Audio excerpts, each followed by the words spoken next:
have happened all over the world, and mostly younger people who are very avid of using technology and having so much information on their phones came out to the streets concerned about what's going on in the planet. There were so many protests around the planet for several reasons. Um, in the United States, against police brutality was the number one cause of protesting in 2020. People were completely opposed to the fact that for too long we have had people dealing with the terror police carry out when they arrest and apprehend someone or in the neighborhoods where they work. And primarily they target people of color and black people. And we have seen sufficient evidence throughout the years of how police have completely terrorized, brutalized, and killed black people and people of color. We also have seen and have evidence now of how police do not react the same way when a white person does something that is called erratic or is called dangerous behavior. There's a video in 2020 about police getting stabbed by a white man, and the white man was never shot. This is just to name examples, but 2020, with the death of George Floyd and the graphical evidence, and people being at home because of coronavirus, really tell people this is something that is wrong and we must do something about it. And a lot of people start educating themselves and knowing that this is something that hasn't happened in the past few years, it's been happening for centuries, and they wanted to come out and do their part on making sure that they were heard.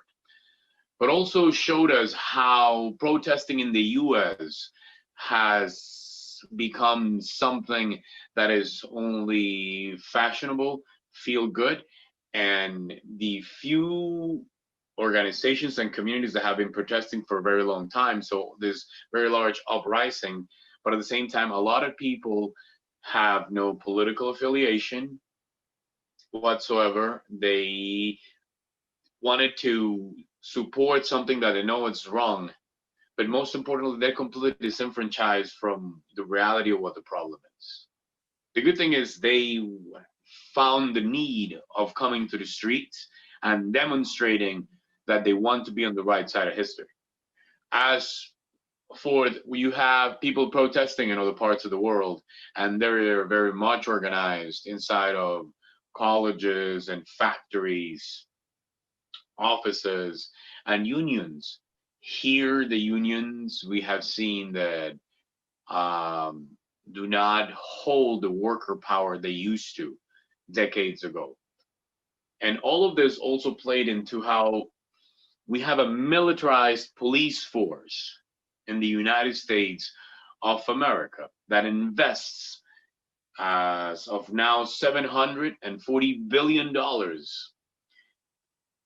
militarily around the world, and also spends a huge amount of money militarizing this police. So you have all this protesting that is also met with who the real rioters are.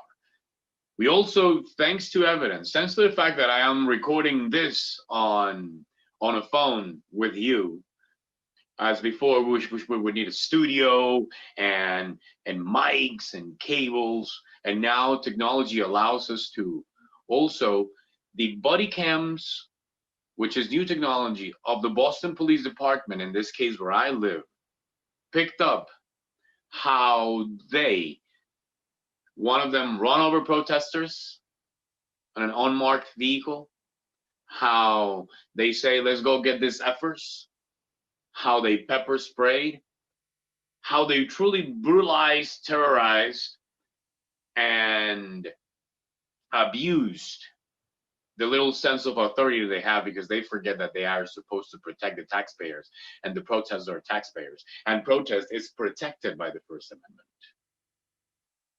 So as there are many problems in the globe, global warming. We saw that 2020, it was a time in which the economies completely got stalled. They stopped, and they stopped because workers couldn't work. And we got to see that without labor, really systems come to a fall. And we have now 8 new million poor people in the United States of America for the last 8 months. So a million a month, people who went under the poverty line, and people who are getting evicted. So the protesting had many reasons to exist in different parts around the country. But the one that unified them all was we were protesting to protect Black lives, because Black lives have not been given any importance in U.S. history. And 2020 was a year that marked that message of Black Lives Matter. And it is time that if we really want to live up to what that statement is, we need to defund police departments and fund with the funding, with that money that comes out of police departments, we need to fund programs everywhere there is Black communities in order to guarantee education, housing, mental health, public health, and most importantly, that we start looking towards reparations, because historically the US government and the state of this country has not repaired what Black communities have endured for over 400 years. And that is a discussion we must have, because this year was protesting for all of those reasons. When we say Black Lives Matter, we have to understand that it is the Black lives that were taken from Africa when white European refugees came to this part of the world. And because they were so lazy and they couldn't do the labor themselves, they enslaved the Native Americans, slaughtered them, and when they couldn't do it anymore to them, they went to Africa and started trafficking humans from Africa. And that is how the story is not told to people. The story is told to people about there were the settlers who came here and they had Thanksgiving. And it is not. They were refugees. So there is the first concept of how migration has been going on for over 2.5 billion years. Since the beginning of humanity, humanity has been traveling, has been migrating. So migrating is a human right. Going back to the protests of 2020, there were also protests against Christopher Columbus. The beheadings of Christopher Columbus, statues all over the United States of America were a sign of protest of people saying, this is a history we completely disagree with. This is a history that we are refusing to accept, because this is the history only told by white males. So one of the things that I also want to touch upon was what happened with the coronavirus. Obviously, it's something that blindsided the nation, blindsided the world. People didn't know what to do with it. So you have these right-wing militias up at the Michigan State Capitol. You've got Proud Boys escalating their acts of violence. And you've got President Trump was flip-flopping so many times. He should be a spokesperson for flip-flops. I was just, about whether, the virus was real, or what we're going to do with it, or should we wear masks and all that shit. Can you talk a little bit about COVID and how this played into the protests and what happened in 2020? Huge. So, what defines 2020 in a nutshell is coronavirus, and the fact that it's not even December 31st, and the United States of America has already 333,000 people who have died. So the first, when you have someone as important as the president of the United States of America, we shall not um, take away how important it is, the role Donald Trump still has. And he does present an image, and he presented an image of denying science. He presented an image that basically told the world the virus is not real, and also used very racist language about where the virus originated. So this image feeds to a lot of people who, first of all, have been denied the right to have quality education, who also feel left out by a system that is not solving the issues they have of not having insurance, of not being able sometimes to afford food, or being forced to have jobs by multinational large companies that pay them so little that they need to fall into what the state provides as, subsidies. And all those people feel left out, and they have an image from President Donald Trump as someone who they completely identify with and who see that is truly going to change the economy, because they're also denied the fact of who he is in reality, who is a con, a criminal, a man that is trying to hold on to a public office so he does not have to face lawsuits and probably jail time. This is a guy that owns too much, that owns nothing and owes too much money. So this man has been denying the fact that the virus is dangerous. So this also created the image of it's not important. And a lot of people also have never been faced with the task of being cohesive in the United States. We see, for instance, examples of countries such as Cuba, in which every neighborhood had groups of people knocking every door, taking temperatures since the day that they knew there was the first case discovered in Cuba, and that was in early March. Here, the fact of the individual myth of people, I am the one who can do it, the self-made myth, also helping to people not caring about anybody else. No one cares about their neighbors. No one cares about the elderly. They only care about being able to consume. And also the US mentality happens in that sense into, as much of sometimes progressives here are not progressives globally, because those are progressives who also support wars. Those are progressives who have voted for bills that oppress people and workers in other parts of the planet.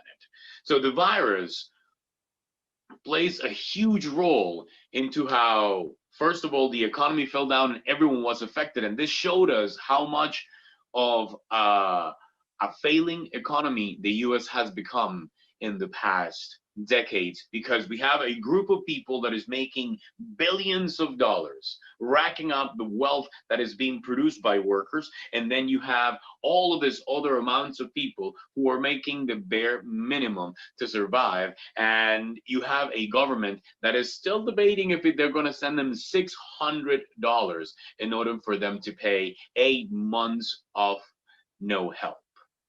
The virus stops industries from producing because workers cannot be there, and workers are the ones impacted the most, and local businesses which depend on those workers also are very much impacted. And we see that a lot of these credit lines and money flow happening from the pockets of workers to businesses and to entities is not happening, and starts really impacting how large companies start working. And that's what we heard President Trump at the beginning pushing to reopen the economy, like they did in Florida.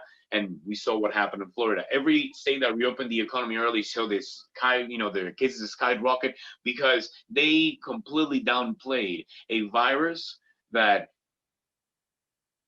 we knew it was coming. It was anticipated. We didn't know when it was going to happen. And back in 2008, during the past presidential administration, there was a team that was established, and it was the pandemic response team. And it also had a budget allocation in case this would happen.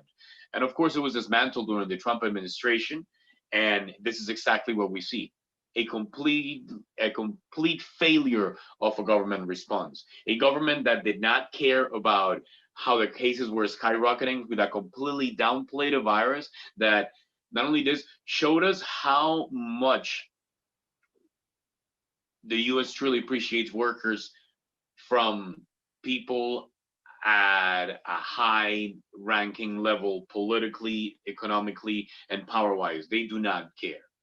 And we are seeing families being displaced, being evicted from all over the place. We still have children in cages inside of the country that preaches freedom all over the world.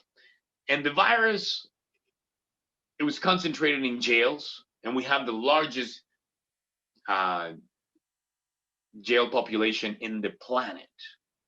Besides, we also know that over 60% of jails in the US are privately owned and for profit. The virus also not only stops the economy, but puts people in a place in which they are not actively doing what they were doing, so they get actively informed of what's going on. And then you also have this people in which we see that also the internet has formed niches for people to share their ideologies, and we see the resurgence of groups such as the KKK, the Proud Boys, all of this swastika, Nazi, ignorant people who have decided that since they believe that the virus is not real, since as they believe that this is freedom is not to concern about the others because it's about me and I don't need to wear a mask and the virus is not real, even though there's 333 people, 1,000 death, is just like we wouldn't believe that in 2020 we have people that believe that the earth's flat. And we must understand that this happens is because we always going to encounter people who have complete disbelief of science.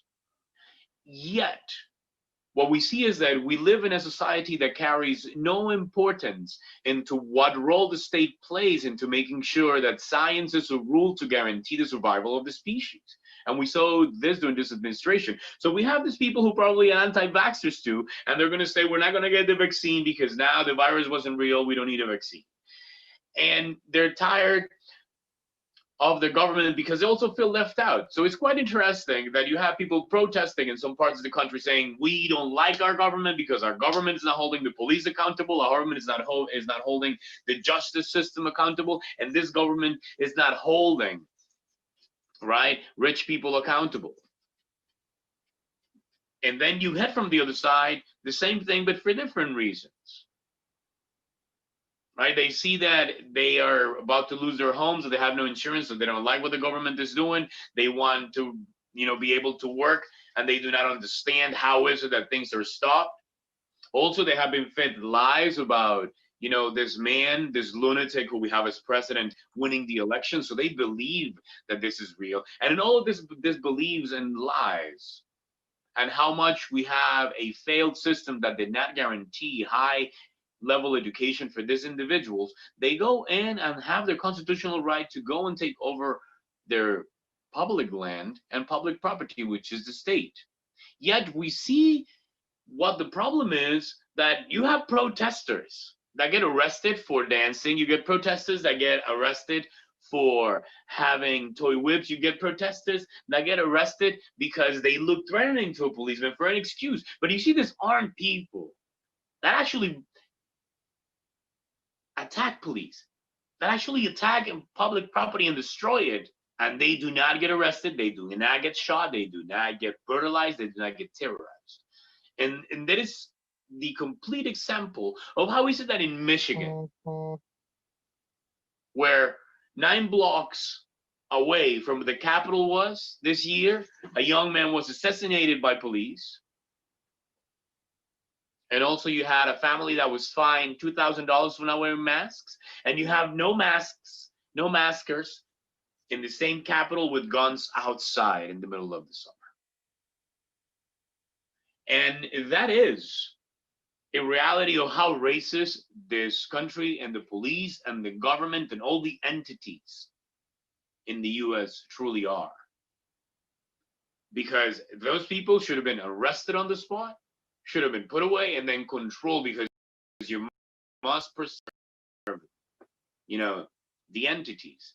If that happened, if that happened with a group such as BLM, or any groups that are not, the gone proud, right wing wearing racist, supremacist, white supremacist militias, things would have gone very differently.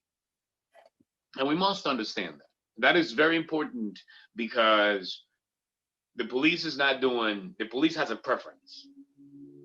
And it is the duty of our elected officials to hold those people accountable and for us to say what kind of policing system do we want in this country. That way, we do not have to spend time worrying about the police killing anyone, not targeting brown and black people, not targeting people of color, not targeting people who are not of the gender that they believe they should be. But most importantly, that are not abusing their power, and that we can guarantee that those funds that are building a militarized police that makes them look like clowns guarantees that we have better education, that we have better plans for housing, and that we truly rebuild the infrastructure of a country that's falling apart. A country that has very slow trains, a country that has falling roads all over its nation, and a country that also now stopped protecting its natural reserve lands, and they're being sold to multinationals for exploitation.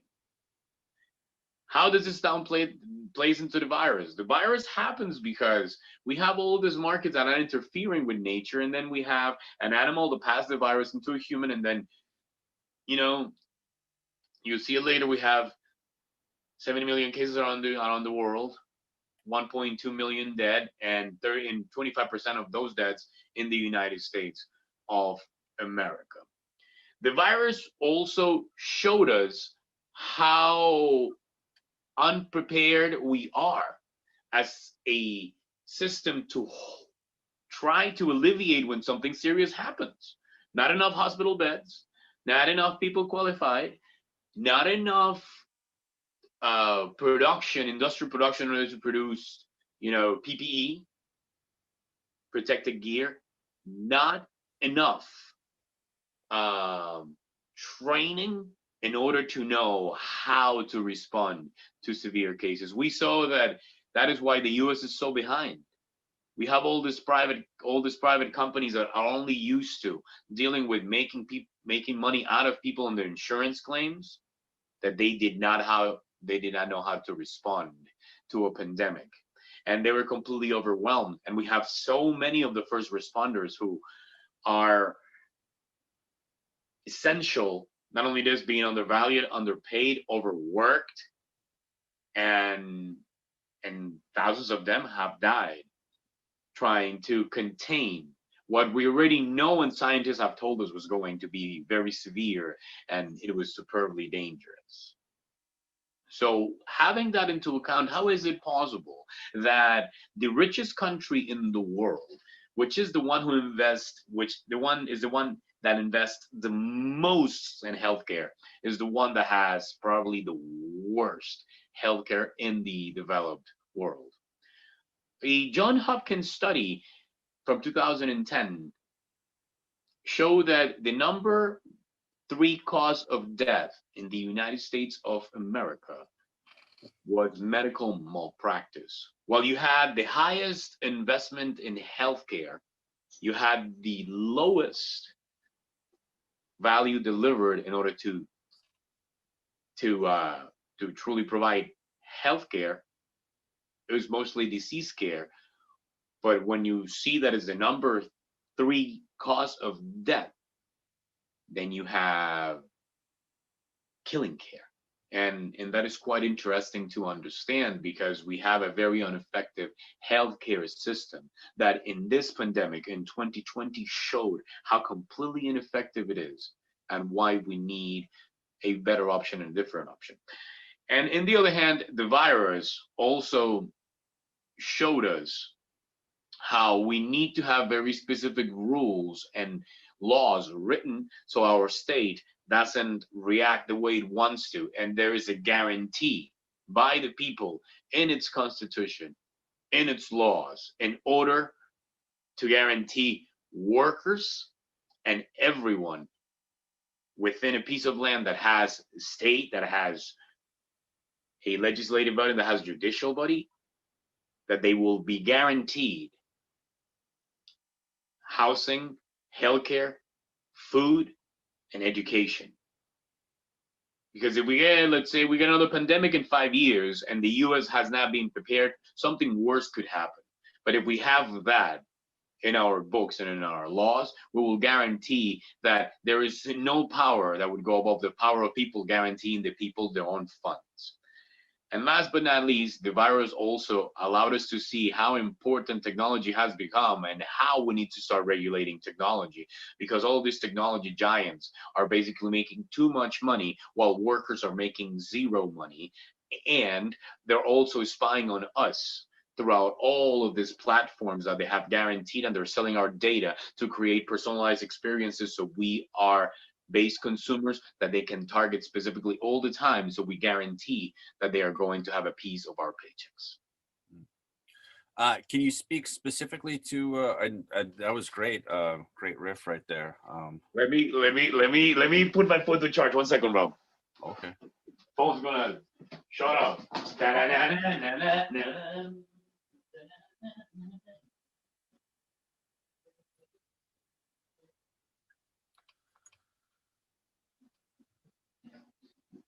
You were saying, can I speak specifically of or to? Can you speak specifically to? I'll just wait till you sit down, though. Okay. But the stuff that happened in Manchester. But I'll say it again so we can edit it in or something. I don't know, or maybe we'll just leave it there. I don't know. But so obviously, we ended up crossing paths at a lot of the protests throughout the year, whether they were in Boston or even in the later stages at the homeless camps up in, or I should say houseless camps up in Manchester, New Hampshire. Did you want to speak to any of the specific events that we were a part of, or how you felt about that? So I will talk about Manchester. Manchester, New Hampshire was an interesting experience also. As a protester, understanding that police have a training on only looking for the right excuse to arrest you. I'm known as the loud guy. There are many people that don't know me. I'm known as the loud guy because when you come to protest, you gotta be loud. You gotta be disruptive. We are here to make sure that people understand we are here claiming socio-economic justice. And that is what my message has been in every protest. Socio-economic justice, which is completely tied to racial justice, which is completely tied to gender-based justice, which is completely tied to anything, because everyone is a socio-economic being. Long story short, in Manchester, we are protesting, and a couple of people got arrested just for standing and defending the state police, not, 6 of them not beating a 19-year-old woman. And then a minor gets arrested, another person gets arrested. And then I hear you, Antuan, when dog was being pinned down, and you asked me, chant, get off his neck, get off his neck. And I'll get off his neck, get off his neck, get off his neck. And I start canning, get off his neck, get off his neck. And when I'm canning while singing get off his neck, then the police did not like that. They thought that my can were high kicks that were, directed at Adam, and they said, don't do it again.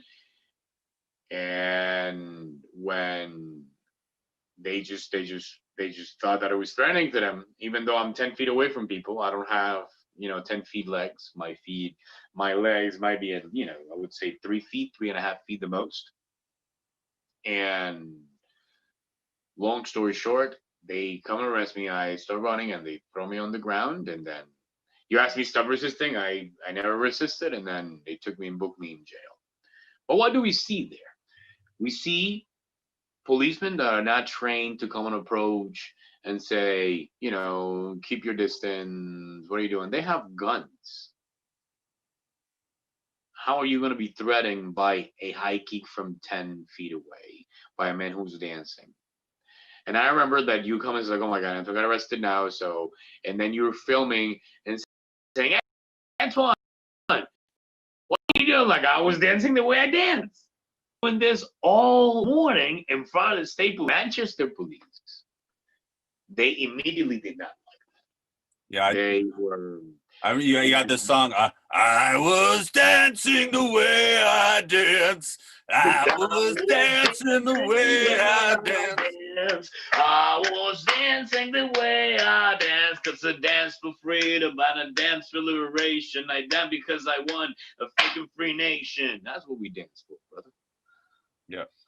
So, and it was quite sad because the people from Boston was the ones that were arrested, and there was this, there's like, oh my God, people from Boston come here to create trouble, and we really didn't. It's just, we have to know that protesting also goes differently depending where you are, and this police have never, are not used to us protesting the way we protest. For instance, in Boston, we protest, very actively, very liberally. We perform, we dance, we are loud, and they did not like that in Manchester. So I ended up being jailed. And there's this man that likes to harass me whenever I go to rallies, and his name is Brian Riccio. I found out, and the guy's like, "What happens in Manchester? What happened in Manchester? When is your date in Manchester?" And one day he asked me what happened in Manchester, and I told him that I was jailed, and while I was in the cell, a policeman came, and I had not a good time with the policeman, and that's it. Because at this point, it's very difficult to have a conversation with people for them to understand that what went in Manchester is wrong. We have people that are supposed to be defending these people that were being displaced from public land. Over 300 people who are houseless, who are left out in the cold. People who, of the nights that I went to visit, you will have conversations with them, and they would say, "Oh, in the winter I get arrested, so I go 90 days or 120 days to jail, and I come out in the spring. That way I do not have to sleep outside." Yeah, So it's like that for some of them, and that's that to me was shocking, because and that shows how little we truly know how wrong things are in this country. The richest nation in the planet at this point has, I would say, millions of people who live in the streets, and sometimes their only resource is to get arrested, because otherwise they won't be guaranteed housing. They're not guaranteed housing, but they're guaranteed to get arrested. Yeah, so I was out at Standing Rock in 2016, and I was snatched up by mercenaries at one point for simply filming some of the stuff that was going on there. The mercenaries then turned me over to the police, who I ended up in a room with this guy who was telling me that, I mean, that's just. And you got to remember that North Dakota is much colder than it is. I mean, the Northeast is cold, but it was much colder out there with the wind chill. It's like -40 when we got to December. Yeah, it was the craziest shit you can imagine. So he was saying, yeah, that's just what people do is, they make sure to get arrested. So they're in for the winter. I mean, they'll keep doing crazy stuff. So they can be in jail. They want to be in jail. And what does that say about our system? And then of course they're out for the spring and the summer, and a similar thing going on there in Manchester. So we have 5% of the United States has 5% of the world's population and 25% of the prison population. It says to me that we're going wrong. We're a society that's chosen not to do for the least of us. We're not for the welfare of the nation. This Medicare for all thing has been raging with our politicians going back to John F. Kennedy talking about it. Even Nancy Pelosi, who seems to be totally against it now. They're pulling up all these clips of her talking about her being for it in the 1990s, and what it is that they sway with the wind, and whoever's paying them the best to say whatever needs to be said in that moment for whatever they're paying them to be said, that's what they will say. And that's a really sad state of affairs that our country is in because of all that. So obviously I knew you weren't. I knew you weren't resisting, but you know, sometimes you know one of the things you got to say to the police is you know chiming in with that narrative. You know, so that they feel like they don't need to hurt you. You know, just no, everything's okay. Everything's okay.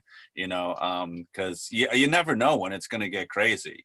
You don't you know, I don't want like the you know the next George Floyd breaking out, you know, because you know they said Antoine was resisting, you know, so sometimes you gotta play that side of the fence, you know. Well, I have to thank you because you have had more encounters with police around the nation.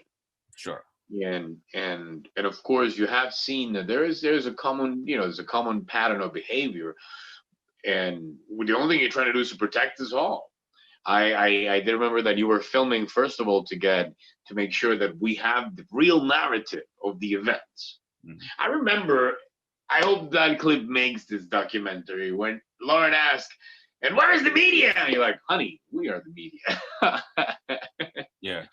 Because media will never cover this. Media will never show what police do, and that's why we have these body cameras. We would have never known that this person ran over someone with an unmarked police vehicle in Boston if we didn't see the camera footage from the public office. Mhm. So we need to make sure that more people like you are there, all to show reality, Mhm. to truly inform. Sure. Because And you know, truth is what has been hidden from a lot of people, and that's why we have a judicial system that is not judicial. It lives on the lies of corrupt police officers. well, not just that. It runs on lawyers, and if you can afford the lawyers, so those people who have larger amounts of money in their bank account are able to afford these lawyers, so that the laws work in their favor. And honestly, if the thing is keeping someone from a bad behavior is punitive measures, um, then those laws aren't really laws at all, especially when the police officers are backed by the bank account of the city that they're working for. So in my lawsuit that I just won, it's plain as day, because these officers, they grabbed me from behind, and then a Donald Trump staff member also jumped in and participated in it. Basically, for me raising my hand and politely asking a question that they didn't like, they just didn't like my question, and so I get thrown over a table, I get roughed up, all this crazy stuff happens to me. And then then they released me. And when I asked to press charges against the police officers and this Trump staffer, then they perform what's called a retaliatory arrest, which is a no-no. It's then the cover-up becomes worse than the crime, and then they're perjuring themselves in their own police statements. And there were people there that recorded all of this. And then what you find out is when I put forward this lawsuit against them, then I become the prosecutor. And through the process of learning to become a lawyer myself, I see that they have all this money behind them to hire lawyers after lawyers. Donald Trump spent $168,000 defending against my lawsuit, and they only ended up giving me 20. 20 is less than they pay their lawyers some of the months that they were going after me. So it's a minor. It's a minor, kick in the dick that I gave them, and it's in a sense it's a symbol of wrongdoing. But as far as the law is concerned, they will have no consequence. On the record, it's a statement of no wrongdoing, and Yeah. that I disagree with their version of events. They disagree with my version, but the video is there for everyone to see exactly what happened. And so it's like you said, you need that video to be out there. But in order to fight this happened in 2015 on the campaign trail, when Donald Trump was still treated as a joke. Wow. Oh yeah, I've been fighting this for 5 years. So Damn. the money that I put in there, or the time that I spent, and the money that I made out of it, That's not $20,000. that's no real. I would have made 10 times as much working at Walmart or McDonald's or something. So it wasn't about the money. It was about um, getting them to admit that they'd done it wrong. So he or she who has a big bank account are able to subvert the laws in the way that poor people can't. So those the laws are only to keep poor people down. Those laws don't apply to the rich, and they don't apply to the police. And especially when you've got qualified immunity, then someone like myself has to prove custom policy or practice, which means you have to dig into, you got to do FOIA requests, put all this on, the stuff that they'd formerly done before you can even go after the police. Um, it's Let's not it's forget it's that it's we, just it's a system which is hopelessly broken, honestly. And for me, it got to the point where it just it didn't make sense, for me to keep going in court, because it wasn't going to get any better. I was spending all of my time night and day doing this. And I mean except for the time where I was out at these new protests. But it's really just screwing up my life. And because I don't have piles of money to do this stuff. So it's not sensible for the average person, even if they're smart enough to learn the law. The amount of time that you have to put into it is ridiculous. well, it's a system that is designed to be so. I Let's not forget that our laws and our constitution and the laws that are still being preserved were written by wealthy white males, Oh, hey, and but we hey, need to have. but hold on. I'm a white male, and I come from a well-to-do family. So as some people are quick to point out, but I'd say even then, like, it's from wealthy white Exactly, males. and that's where I was going. I'm talking about super wealthy people Yeah. who needed the systems to work in their favor, to the point that that is why they are the investors of this private prisons. Mhm. The prison complex is what people love in the US, because the more people you put in prison, the more money they make. And that's why you have police trained to arrest people. That's what they need. They need to arrest people, they need to charge the state, because that we subsidize that. And they make money out of that. And that is a completely sick concept. How something that is so necessary as jails, because we're always going to have criminals regardless. But we need to guarantee that if those are really systems that will reform people and guarantee that crime will go down. That if someone goes into jail in 5 years, is someone who became a way better person and was granted what they needed, physically, mentally, in any other sense. It is quite important to understand that we need to have a true reform system. And for those that cannot be reformed, jails that are publicly funded, they guarantee that we are doing the best in order to help them be better human beings. And knowing that this is an impact of 5 to 6 decades will show how we could really shape society. Yet we have a system that only cares about how much money are we going to make of the next arrest? How much money are we going to make out of the next prison inmate? How much money are we make out of anything? And neoliberalism goes to the point that now they make money out of people living in spaces we pay for, which are jails. Yeah, I know. Well, another crazy thing that they have is mandatory minimums, where you could be caught with I don't know, a couple of joints. I'm not really sure where they're drawing the line right now, but where people end up in jail for a few months or years even for something that might have just been their personal stash. What about the three But strike it's law? intent to sell. They say it's intent to sell or something like that. Yeah. Strike, three strikes law. Yeah. 3 strikes, you're in. What the heck is wrong with you? Because you have a system that failed someone, and this someone couldn't basically, you know, be physically, mentally healthy, and the only thing that knew was, I don't know, how to shoplift. So this person shoplifted 3 times in their lives, and they go to jail for lifetime. Sure. So there are states that still have the three strike law. and that is something, for instance, that Massachusetts had, and it was revoked. But it's insane how they will try to do anything to create any type of law or excuse in order to guarantee that you have inmates. Yeah, And I mean, what's crazy too is the idea of making a plant illegal. How can a plant be illegal? And right, or even the idea that it's a free country and people want to do whatever drugs they want to do, and a lot of times that may be unhealthy for them.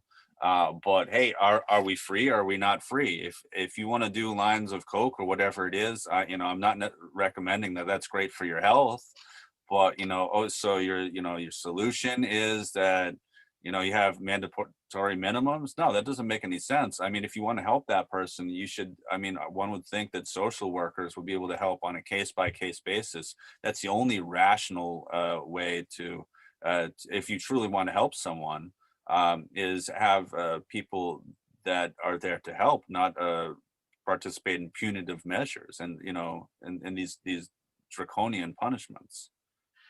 yes, it's in not only this draconian punishments, the concept of someone who committed a crime is someone who can be beneficial to society if we have a society that truly wants to be free of crime. Why is it that we invest a lot more in prisons than we invest in public education? Why don't we have the extracurricular, publicly funded school programs that guarantee better humans, humans that are going to, in the future, shape society for the improvement of infrastructure, the improvement of public health, the improvement of socioeconomic conditions for everyone in their communities. But what we see is a mentality of making money, and making money is easier when you can just jail people up and make money on people who are being jailed. Absolutely, but even beyond that, for the politicians, they want a populace who is just docile enough that they'll go along with their crappy job, pushing groceries at Walmart or the supermarket, or whatever low level thing that doesn't ask them to engage intellectually or intelligently. They want a populace who's going to keep voting for the lesser of two evils, a population that's going to vote against their own personal interest, a population that is like a bunch of or cattle being herded towards the goals of this class of politician who is fattening their wallets. So it's not just a prison industrial complex; it's the politician industrial complex. I mean, these people are treating humans as cattle, as a commodity, to bleed them dry. They're a vampire class, is what they are. We do have an ill society. We have a society that is fundamentally broken. Broken because from the wealthiest parts of the world, we see how much anti-ethical behavior, because not only unethical, it's anti-ethical. It goes against the ethics of humanity. The things that are done and perpetrated by rich people, such as wars and such as looking to make money out of any human necessity. And we also have an ill society because it's a society that it is meant to produce, and to produce in order for gain. Sometimes people forget that the definition of capitalism is that every single entity must be private without interference of the state and for profit. I remember when I was in high school here, I finished my two last years of high school, and in AP English, which was the most advanced English class when I was a senior, they made us read Ayn Rand's Atlas Struggle. But when I got older and read more things, I understood how is it that also we have these school systems that are designed to push an ideology of consumption with young people. That is why young people learn more about going to the mall and knowing how to use their phones than they do learn about where does your food come from. Well, so that's the other thing about Ayn Rand. I mean, her whole philosophy is greed is good, and when you look at what happened with the pandemic, you have to remember that the United States government, or the U.S. dollar, is a fiat currency, which is meaning that it is backed by the U.S. government itself. The U.S. government is the most powerful nation in the world. So if it's backed by the U.S. government, that means they have really unlimited money. They can print as much as they want to help their citizens if they wanted to help it. But with these Ayn Rand, people in power, even Rand Paul himself is named after Ayn Rand. Ron Paul, named him like that because he believed so much in this greed is good philosophy, and he does it in the name of libertarianism, which has also been grossly distorted from its origins in social anarchy. Coming from Europe, American libertarianism, for the most part, even though there's left and right libertarians, the vast majority of it has been, this me culture. It's about their guns and free sex and drugs, and there's certain elements of that. I don't disagree with everything the Libertarian Party puts out there. But one of the big things is their libertarian god for so many of them is Murray Rothbard, and even Rothbard wrote that that smoking is a detriment and a violation of the non-aggression principle. The non-aggression principle meaning that you do no harm to anyone else. You don't aggress against them. But if you take that a step farther, then we're talking about environmentalism, because if you dump poison in your neighbor's water supply, you're killing them. That's a violation of the non-aggression principle. But they keep going back to this Ayn Rand bullshit. Oh, greed is good. Greed is good. Greed is good. That seems to be the philosophy that drives forward the ruling class here in America. I remember someone told me once a joke. Ayn Rand, Paul Ryan, and Ron Paul go into a bar and they take a shot of whiskey and die because they didn't believe in regulation.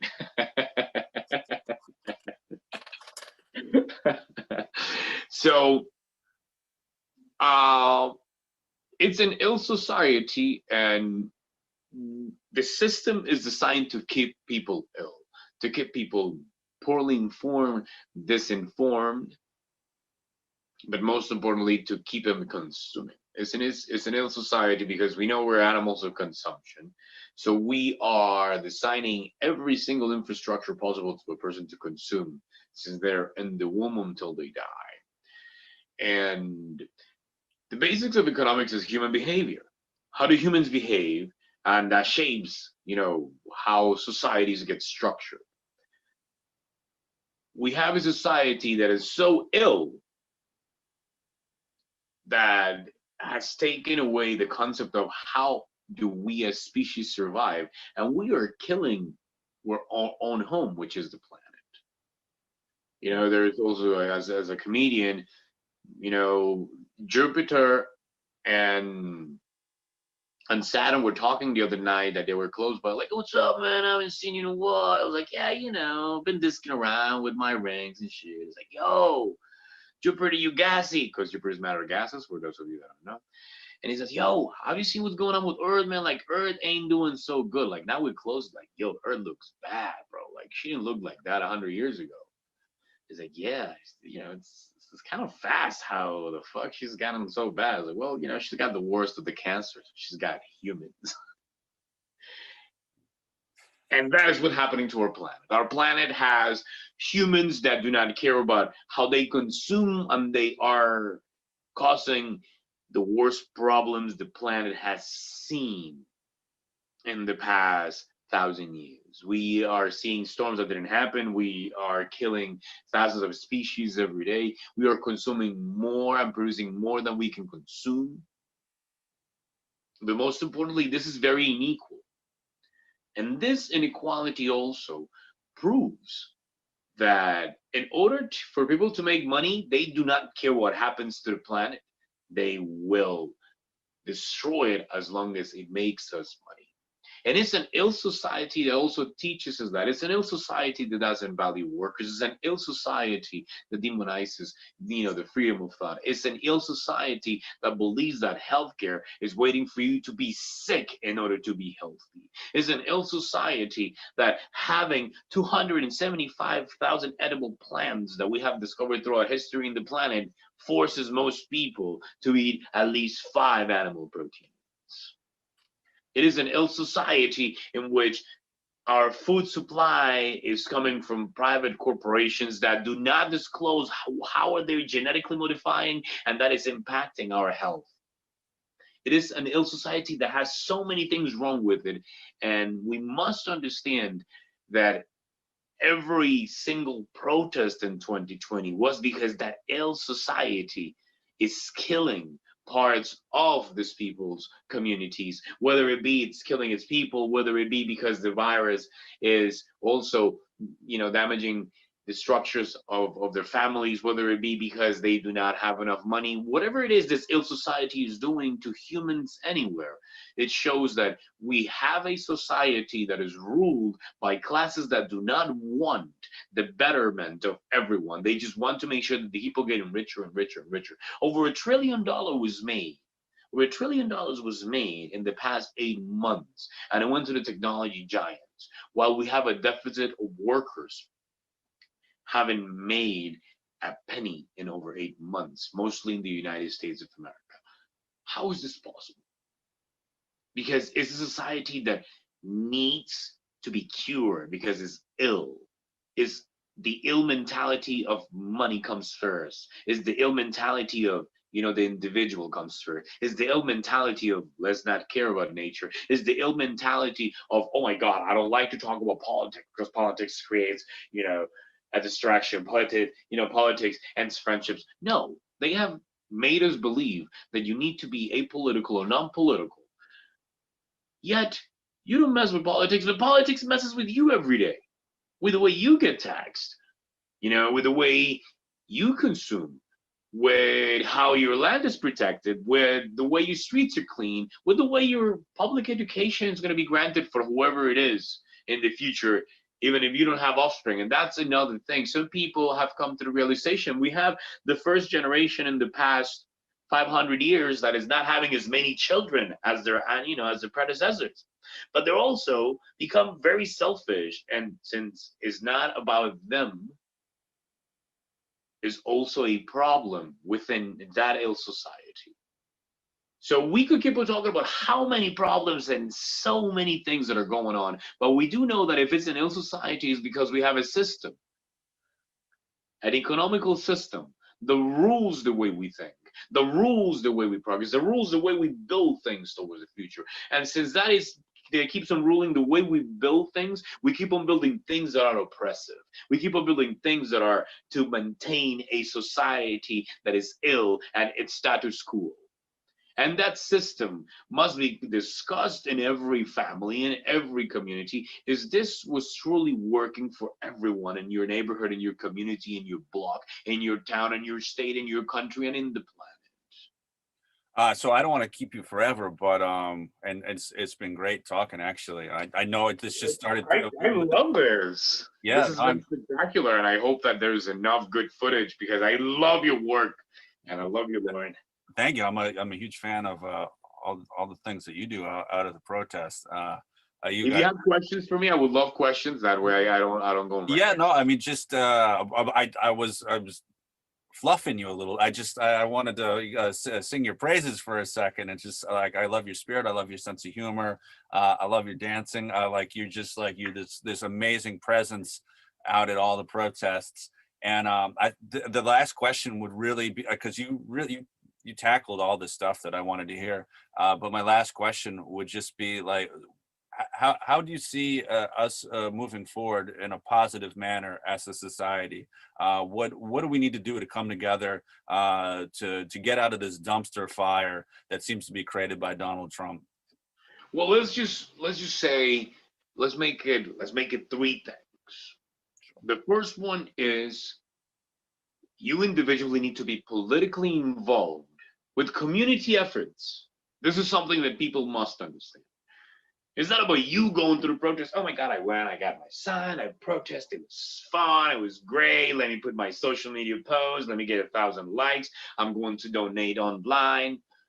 No, you need to be involved in community efforts, making sure that there is a goal towards, have political goals individually, and you'll see that everyone has political goals in your neighborhood. That's the first. We need to hold those who have power accountable. We have the power itself. It's just that it's spread out, and until we come together, it can happen. And that happens. How do we solve Donald Trump? We did the first part, we vote him out. Now we need to hold this administration in the US accountable and make sure that we push as far as we can in order to guarantee what they promised us during those campaigns. We need to reform the police. We need police. We need to build new policing systems. We also need to make sure that we are seeing what infrastructure needs to be rebuilt so we create jobs. We need to start, demonizing migrants. We need to stop caging children. We need to start separating families. We need to understand that borders were created imaginarily by wealthy people in order to protect their land so they could be wealthier. For sure. So first, be politically involved individually in community efforts. Second, educate yourself. You need to be educated individually. If we don't understand that in communities, when you talk about individually, then once you become part of a community, then you start thinking my community should get educated. My town should get education. Everyone should know all of this that I know that is true now. And I believe that if you start doing self-education and understand that there is a high need of conscious individuals who can help heal this ill society, then the first one, which is being politically involved, will be much easier because you're getting involved for the right reasons. Not for the reasons of pretending that the virus doesn't exist or taking over a state capital because you don't like wearing a mask. No, that's what we need you to self-educate and educate with truth. And third, and very importantly, so you got politically involved, you get educated, always think about who fought before us and who's fighting after us. I like to say that I'm a revolution stoker.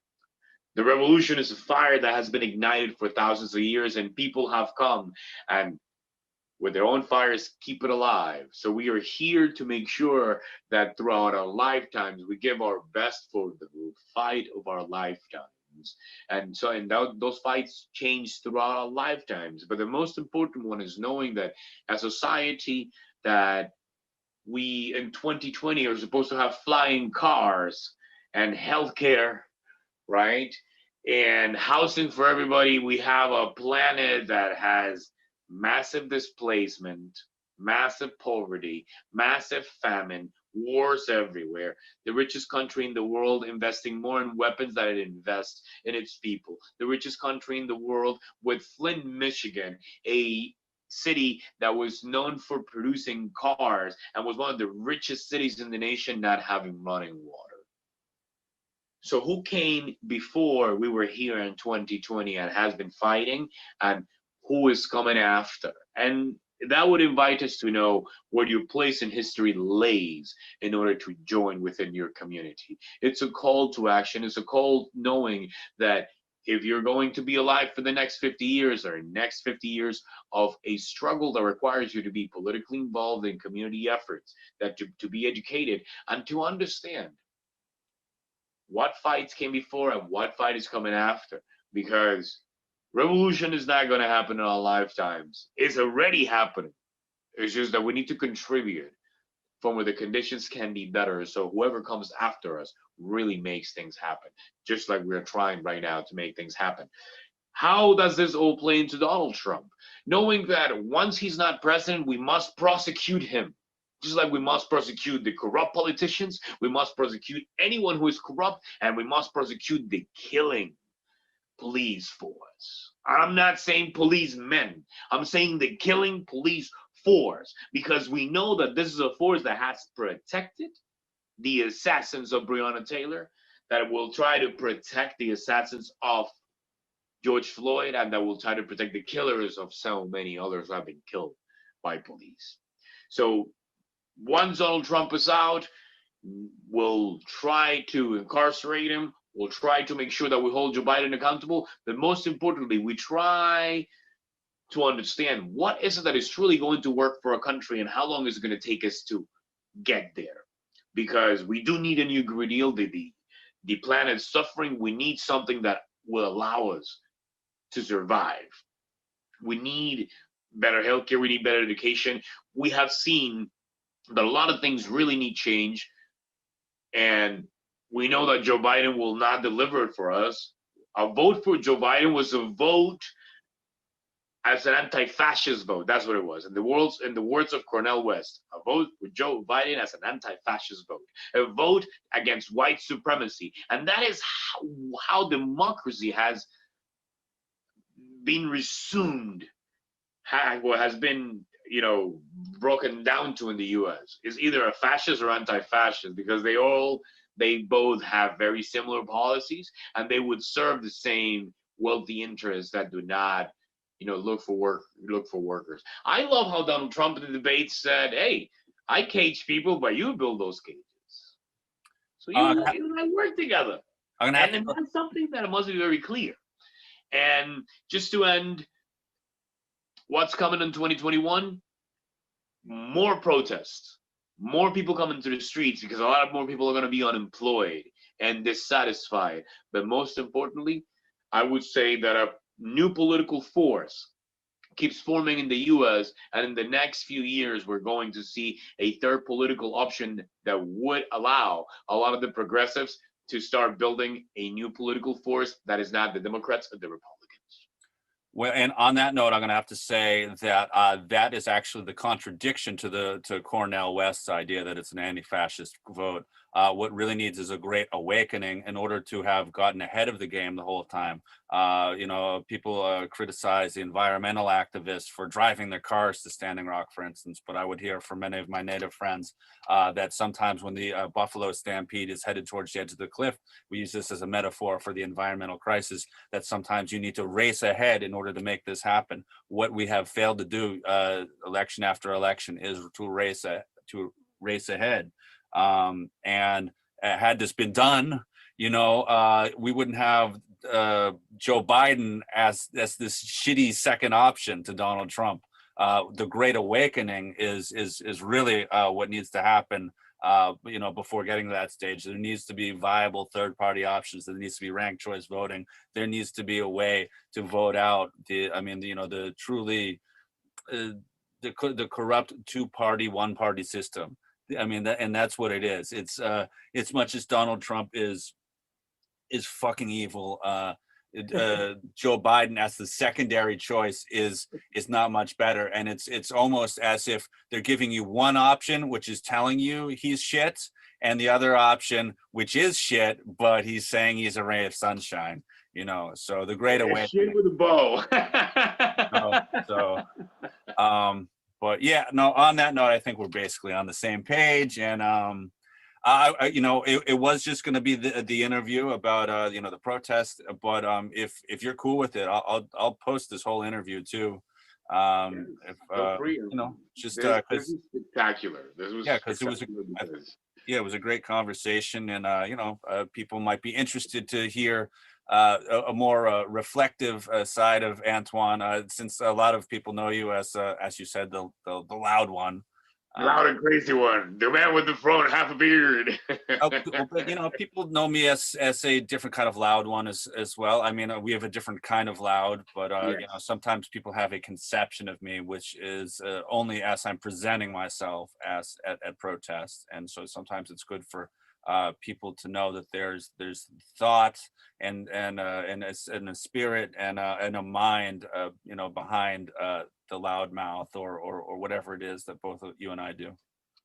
So yes, we are men of thought. I like books a lot. I'm with you there. Cool. All right. I got it's also happy holidays. I got some happy holidays stuff I got to take care of myself. Nice. So Well, um, I wish you the best this holidays. And one of the things that Nazis and I share is we like books. They like to burn them. I like to read them. yeah. Have a happy holiday, and we'll see you soon. Thank you for this interview, and we'll stay connected. All right. Peace and love, man. Bye.